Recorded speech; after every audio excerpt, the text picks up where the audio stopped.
and welcome to Shaka Extra Time. I'm Paula Ndiho, and joining me on set is Shaka Sali himself, aka the Kabale Kid.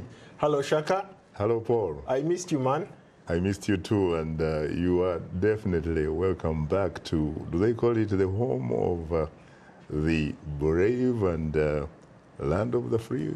Yeah, thank you. We'll get to that in a bit. A warm welcome to you. All our Facebook followers are watching us live from Washington. Shaka Extra Time is a place where you get to talk to Shaka himself and ask him some pertinent questions, either about politics or issues that you are concerned about. Shaka, maybe before we start, I would like maybe to share just my experience having been gone for a couple of weeks. That's true, and specifically where? I was in Kenya. I started out in Nairobi, Kenya, then traveled to Mombasa. But along the way, I also visited Tsavo National Park, commonly known as the famous for the man-eaters of Tsavo. Wait a minute. Yeah. Did you sight any of those very, very unfriendly lions? Unfortunately, maybe the timing was not on my side. We didn't see any of those man-eaters. We drove around for like 2 hours and nothing, but we're able to see all the other different species. That probably would have had to be the situation during the other time of colonialism, when the British were building what they characterized as the Uganda Railway. Yeah, that's true. That's true. And the circumstances have changed since then. And from talking to the people that we ran into at the park, they said that around this time, the animals tend to go very far away because there's food, there's water everywhere. So you don't see a lot of them coming to places that are frequented by human beings. So if you really want to do a serious game drive, you have to go maybe 60 miles inside the national park. And you told me that you had the opportunity to travel on this great Chinese-built technological railway. My friend, it was a remarkable experience. I think the Chinese are up to something great. If not, they are putting, for example, Amtrak to shame here. I've had the pleasure of traveling on both, and I can comfortably say that I think what they did in Kenya is a remarkable example of what could be done for the rest of Africa. The train itself is very, very smooth. For a journey of about 500 kilometers, it takes about 5 hours, depending on which one you take. If you take the express lane, about 5 hours. If you take the train that stops within the counties, it takes about 6 hours. And the kind of infrastructure they build is incredible. How come it's not as fast as the bullet train? Well, there are several considerations for that. I think eventually they will make it electric, but right now the challenge is the power grid in Kenya is not as stable. So they have to figure out a way of maybe they've already put in place that capability of having it go electric, but for now it's operating on diesel. What about the comfort? The comfort level is remarkable, I will say that. I had an opportunity to travel first class. We couldn't get tickets for economy because they were sold out, completely sold out. And apparently people book months ahead. So it has literally reduced the travel period from Nairobi to Mombasa, which is to take about 9 to 12 hours, to just about 5 hours. So everybody is excited. And what about the price? The price is very, very reasonable. For a first-class ticket, you pay $30. Really? And you sit in the comfort of your living room. That's just about the same distance, perhaps, between Nairobi, Mombasa, almost the same distance between Washington, D.C. and New York, isn't it? Yeah, even maybe further. It goes further. It's because it's about 500 and it costs much less in a much better train. Yeah, I think the Chinese did a remarkable job. Of course, there are challenges when you look at the environmental impact it is had on the national parks because it goes through the national park. There are those concerns, but they managed to mitigate some of those risks. While you were on your assignment, you interacted with a lot of people, of course, on the ground. Did you find that they are aware about us, about Voice of America, Shaka Extra Time, or Straight Talk Africa, Africa 54, Africa News Tonight, and what have you? You'd be surprised on one of the days, actually, when we were in the national park, guess what? I watched one of the shows. I watched Straight Talk here. And I also managed to catch up with Shaka Extra Time in the middle of a national park. So you'd be surprised. And you're a big fan out there. People love you. They like what you do. And I think what the Voice of America represents. Really? Yeah. So what about the events that happen to this town where you know that some of the decisions, when they are made, sometimes they affect almost everybody globally? Do people talk about, for example, our president? Oh yeah, there is a keen interest in President Trump, what he does, what he says. A lot of people are fascinated by our leader here in the United States. They want to know more about him. They want to know what he's saying, what he's tweeting. And maybe that's a good segue to transition to what just happened yesterday. The Federal Bureau of Investigations, the FBI, raiding his personal lawyer. Your thoughts on that? Very interesting. Of course, the fact that we're talking about Africa and we come from Africa, I don't think, perhaps with the exception of South Africa, and probably to a certain degree, Mauritius, and maybe, who knows, Botswana. I don't think, frankly, that there are many places on the African continent that this could happen. How can you possibly actually go and invade, if you will, forcibly enter into the residence or office of the lawyer of the president, the sitting president? And I think that really helps us to explain why, unlike most of the countries in Africa, in this America, the United States of America, the country is not run by an individual, however strong, however rich, however intelligent. The country is run by strong institutions. And I think that's really where it is the difference. It's interesting to note that the significance of this, just these investigators raiding the president's personal lawyer, I cannot think of any other experience or something that I've seen in the recent past that is akin to that kind of thing. Well, you could probably say that there was some kind of equivalent in terms of the context of South Africa when former President Jacob Zuma Mushorozi was in trouble, when his party, the ANC, was in fact recalling him to the extent that it created the conditions that forced him to resign. You remember that their type of police also invaded the Gupta family, the Gupta brothers. It happened there. And in fact, President Jacob Zuma was still in office. He was still in the Union building in Pretoria. So it can happen in South Africa, because South Africa, unlike most African countries, and we're talking about 55 African, countries which are member states of the African Union.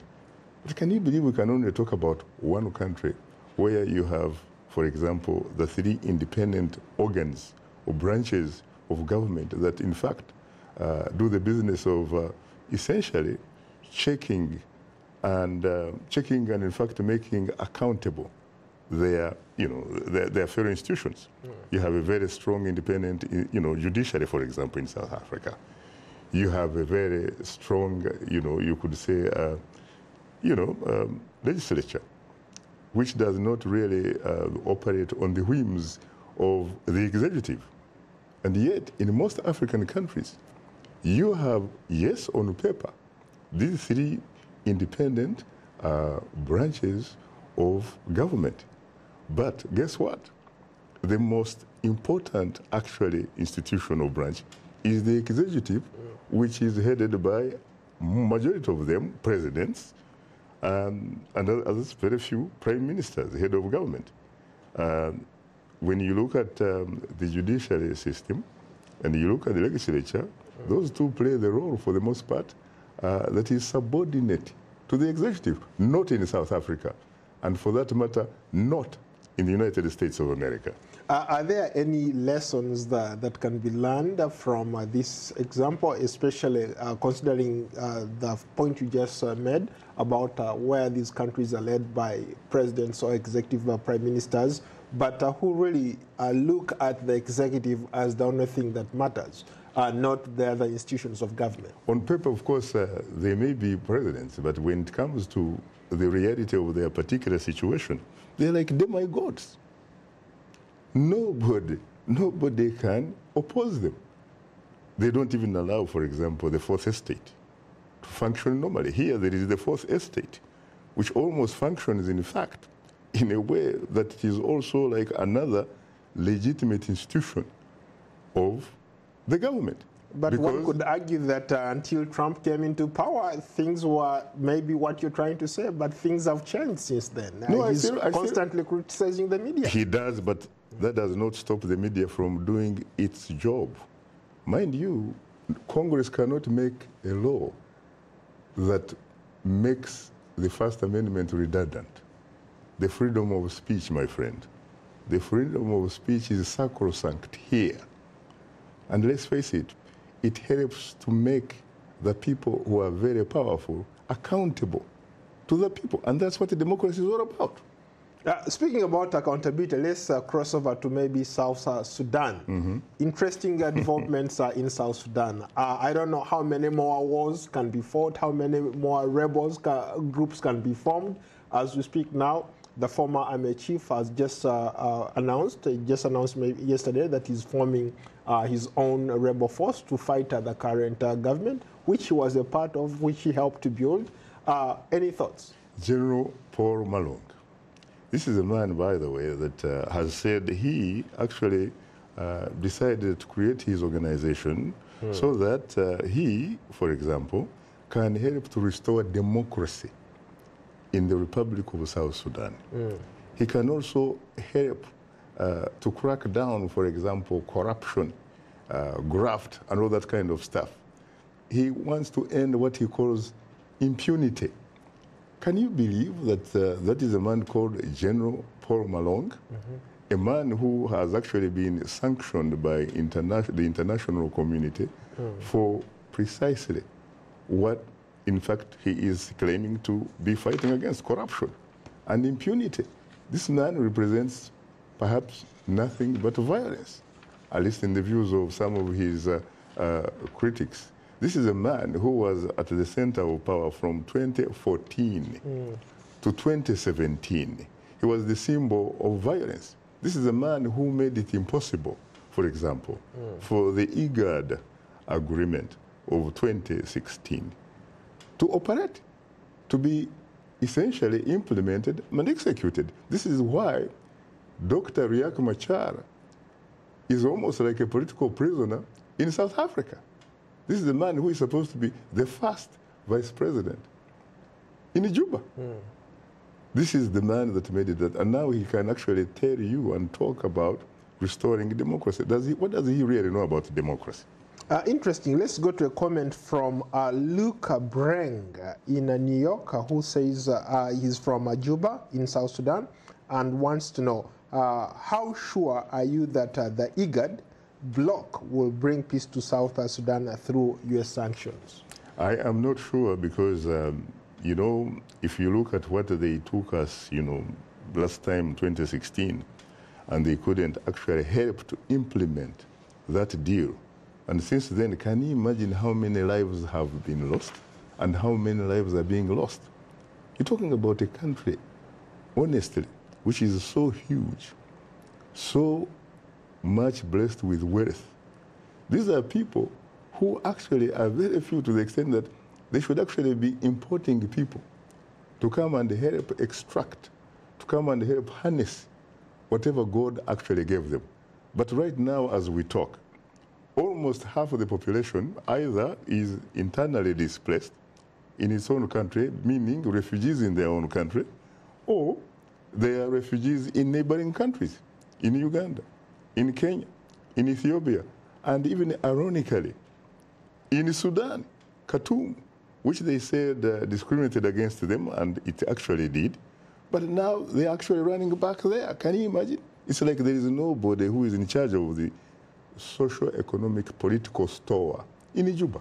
You know, Shaka, it's interesting. When I was in Kenya, I ran into a whole bunch of South Sudanese senior government officials languishing at some of these most expensive hotels. Five-star hotels. Yes, drinking expensive wine. But then you look back and say, what's going on in South Sudan? Why are these leaders fighting each other? What's there that everybody wants to have a piece of? My brother, you're talking about only 3 words: resources, resources, resources. At the expense of the ordinary person? Precisely. I don't think, frankly, that even in their wildest dreams they think about them, because let's face it, I have been fortunate to be in Juba 3 times since they regained their political independence. You find almost no development there, but you find guys under 100-degree temperature putting on some of the most expensive Italian suits. These guys are driving, some of them are driving Hummer. Very expensive cars. Yes, they're driving some of the latest, frankly, on the technological cutting edge. And yet you find a lot of other ordinary, less fortunate compatriots living in subhuman conditions. So I am not surprised. These are the same guys, for example, who have very expensive houses in neighboring capitals. In Kampala, you can look at the houses, properties of a guy like General Paul Malonga. You can go to Nairobi in some of the most exclusive areas, look at properties belonging to President Salva Kiir Mayardit, Paul Mayong, and a lot of other colleagues. They have houses in Europe. They have houses here. And it is not only Southern Sudan, my friend, it is Africa. I have been fortunate enough at some point to visit some elite Nigerians who own some of the most expensive real estate in Potomac. Some of these guys were admirals in the army. They were senior military officers in the army, in the navy, in the Air Force. They became governors of some states and stuff like that. And when you go to those states where they were in charge, there's nothing. That's a perfect segue. Let's go to Nigeria now. Obviously, President Buhari announced his bid for the 2nd term. Has he, as we speak, has he been a great leader? Can he pull it off? Or that remains to be seen? I honestly think that Nigeria probably has been lucky so far since Buhari came to power, in the sense that he has at least tried really to expose and fight corruption. You know, when you talk about corruption in Nigeria, we are talking about malignant type of corruption. It's not benign. This is a malignant type of corruption. This is a story where someone at one time happened to be a minister of Finance. And he had actually gotten his graduate school at the University of Michigan, Ann Arbor. And he had gone to a colleague of his with whom they had studied together. And this man was having the equivalent of that position in Malaysia. And when he found him there, he looked at that beautiful mansion, looked at some of these beautiful automobiles and what happened. He said, man, where do you get these from? And his colleague said, you come here. He looked through the window and he said, you look at those skyscrapers, you look at those highways and what have you, 10%, 10%. The Nigerian went back to Abuja. You know what he did, man? For him, when he outdid it. So when his friend from Malaysia returned a visit to Abuja, he said, man, what is this? I mean, I thought I was the man. You are simply too much. How did you do it? The Nigerian guy said, come here, look at the window. Do you see something there? The other guy said, well, I can't see anything. He said, 100%, 100%. Well, Buhari is not one of those. Buhari is an officer and a gentleman. In fact, he was overthrown back in 1985 when he was a military head of state, simply because he was trying to bring about something different. He was, guess who overthrew him? It was General Ibrahim Badamasi Babangida and his friend Sani Abacha. And when you see what they did to Nigeria, my friend, you can do nothing but cry. Buhari is trying this. The problem he has is that his health is questionable because he spent his first term really almost about 4 or 5 months visiting hospitals in the United Kingdom and what have you. But the fact that he has decided to offer himself probably means he is okay. I think he's doing good, but people will tell you, man, Nigeria needs more than that. To push back on what you just said, Shaka, a lot of his critics say that he has actually failed to curtail corruption, something that he ran very strongly on, that is still business as usual. Yeah, but he has tried. There's no question about it, because let's face it, whether it is fighting corruption, whether it is democracy, you are not talking about an incident or an event. It is a process. People need to learn to be a little bit patient. The man is trying something, at least some kind of building block, and you can build onto that. When you go to some of these places, you go to Mina, the house, the mansion of, General Babangida, Badamasi Babangida. Man, it is huger than State House.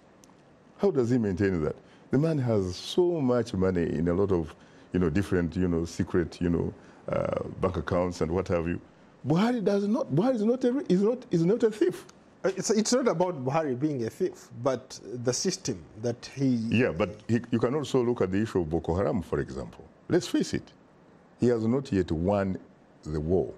But there's no question that he has made a difference. By the time he came to power, Paul, the Boko Haram used to occupy a territory like the size of the kingdom of Belgium. They now hold nothing. They are now going back to being guerrillas. Hit and run. The man is trying.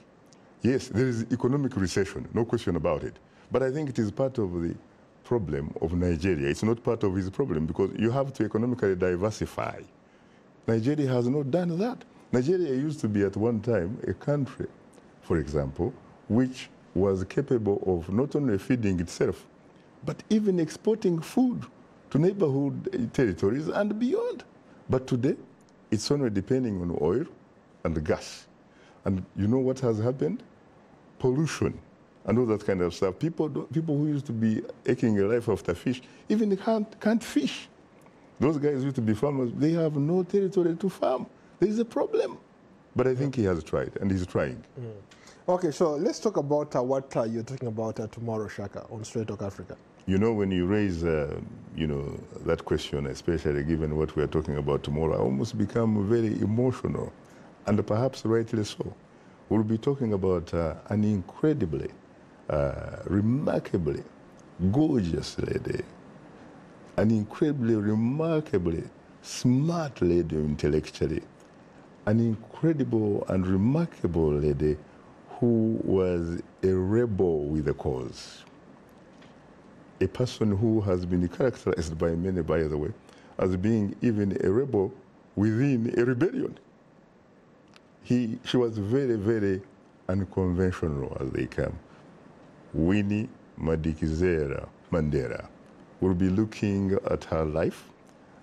We'll be looking at, some of the most important things that she accomplished, and some of the things that she didn't quite accomplish. Some people call her a hero, and I'm one of those who definitely would allow that expression to go.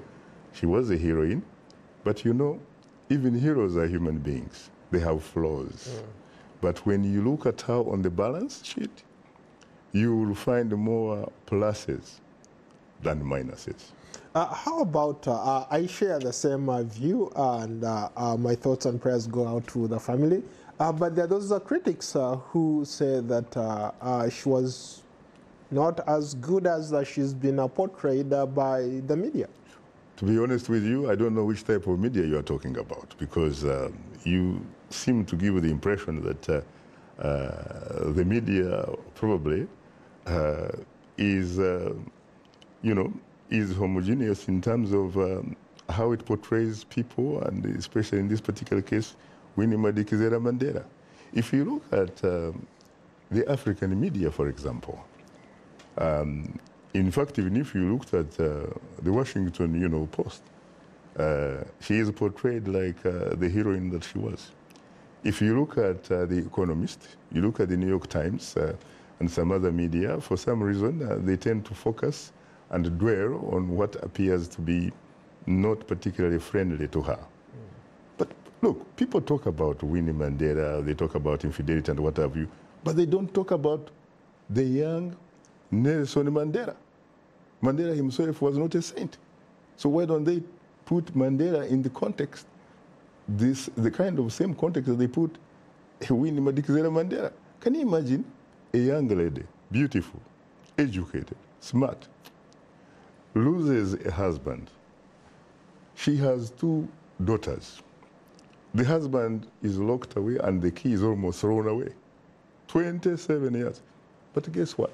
This young, beautiful lady basically kept that man's face, kept that man's name. She actually worked to the extent that she is probably responsible for actually helping him to become the face and symbol of the anti-apartheid struggle, probably more than he deserved. Mind you, he wasn't alone at Robben Island. He had people like Walter Sisulu, who actually recruited him to join the ranks of the ANC. Walter Sisulu is the father of another Sisulu who, as we talk, is the foreign minister in the Cyril Ramaphosa's administration. You had Govan Mbeki.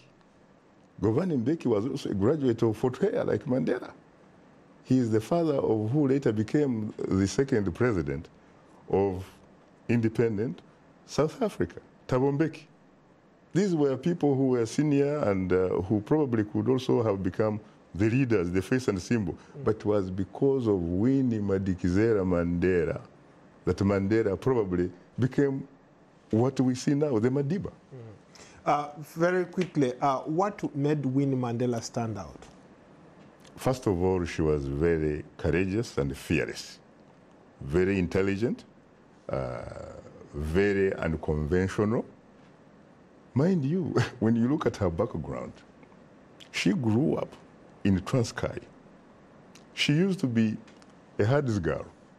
She used to take care of the family cattle, Goats. the sheep, the goats, that kind of stuff. And at one time, she actually ran into kids like you. I know how you used to be a very stubborn guy when you were probably, young and what have you. And because she was a girl, the boy said, no. Our cows or our goats are the ones who have manifested access to water. She said no. She fought for her rights to the extent that these guys turned their attitude towards her and began to respect her.